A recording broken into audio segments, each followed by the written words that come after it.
Hey guys, and welcome back into another NFL preview. Today we're going to be covering the Buffalo Bills, a team that's been muddled in the middle of the AFCs for a few years now, coming off an 8-8 season where they failed to qualify for the playoffs.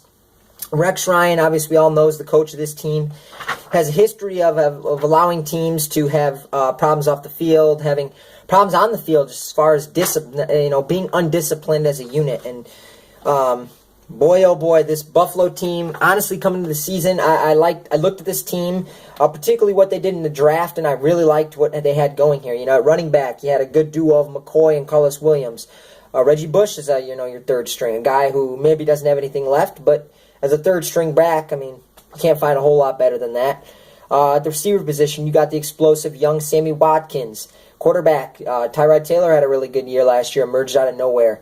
Defensively, some good defensive players they've had for years. A good pass rusher and Hughes.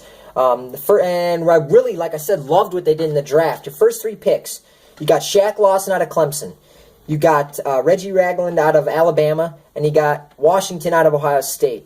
The first 3 rounds, and you look at the guys they got. Not only the guys they got, but the teams they got them from. Lawson, the best defensive player on Clemson.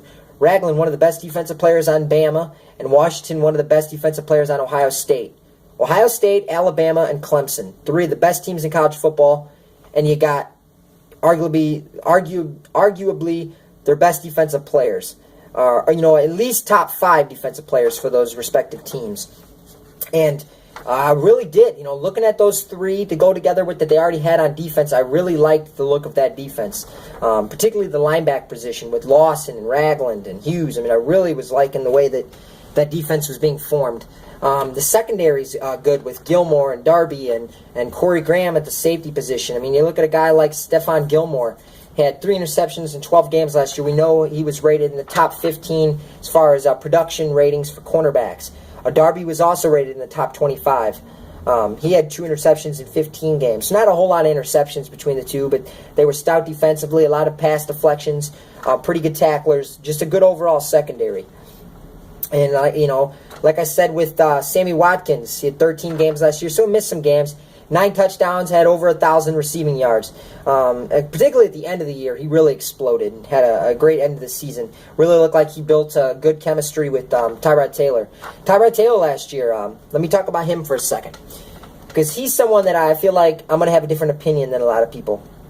You look at his numbers last year, he was solid with 20 touchdowns, 6 interceptions. That's extremely solid production. His lowest QB rating in any game last year was 74.8. Not bad at all. For that to be your worst game, that's damn good, especially for a young quarterback who came out of nowhere. Was he 6th season now, but still that's relatively young. And as far as the years he's played in the league, he's extremely young. But my thing is, I don't believe in Tyrod Taylor. I really don't. I'm not saying that this guy's can't be good yet again. I'm not saying that because it's just an opinion. But my honest opinion on the guy is that he's going to take a step back this season. Like I said, I know his numbers, 20-6, were good last year. I understand that. But if you look at some of the things outside of that, the fact that in the entire season last year, he didn't have one regular season game where he threw for 300 yards. Now, is that the be-all, end-all? No. But he didn't have one game where he threw for 300 yards, not one.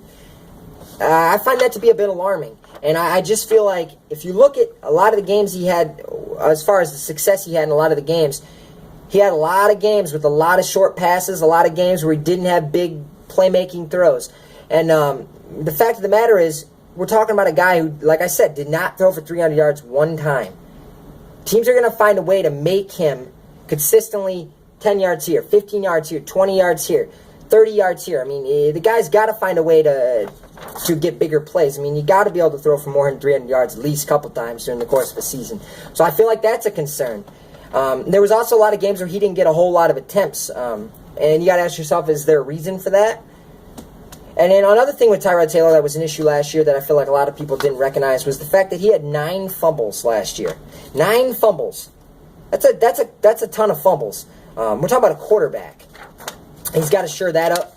And I'm not saying, like I said, I'm not saying he can't be good again. I'm just saying I expect him to take a step back. I don't expect him to be a top 10 quarterback in the NFL, he was rated a top 10 quarterback last year. I don't expect that to continue.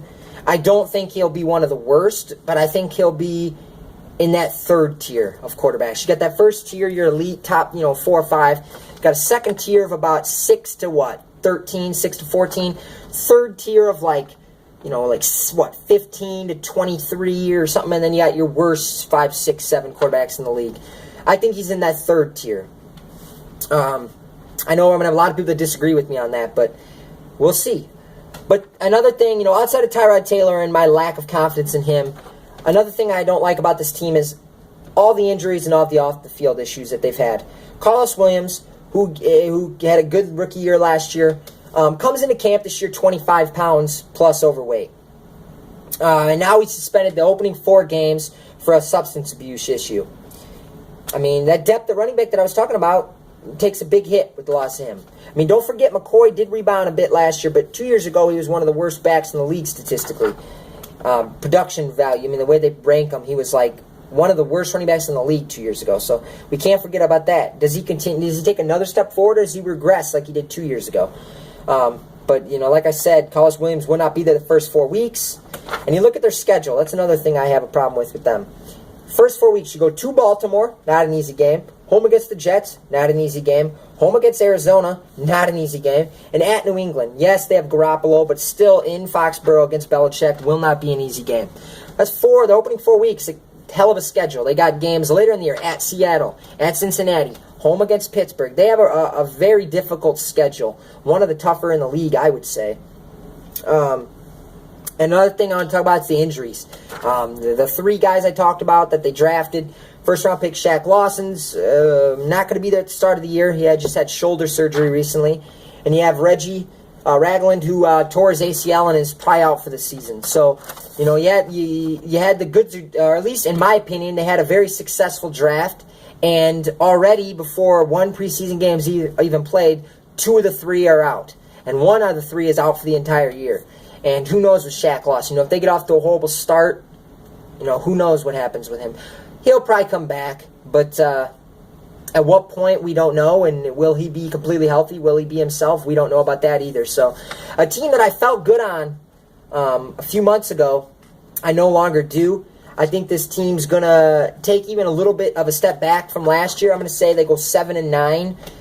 Again, I think their ceiling 9-7, 8-8, and their floor, I'd say, is like 6-10.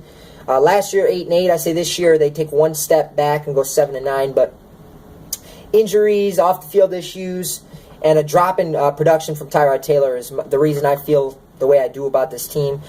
And that, along with a very difficult schedule. But we'll see. They do have a good secondary. They have some good pieces on that defense still. Sammy Watkins, who is recovering from a broken bone in his foot. Questions on him. Will he be fully healthy? I mean, they have a lack of depth at receiver. Is he going to rush himself back when maybe he shouldn't? And is he going to, get injured again? If that happens, then they're in big trouble. But I see an average to below average season coming for Buffalo. But I'll be back tomorrow for another NFL preview, guys. Thanks for checking in. Comment down below if you agree, disagree. And also don't forget to subscribe. But either way, I appreciate you guys taking the time to watch the video. Thanks, guys. I'll be back tomorrow. I'm out.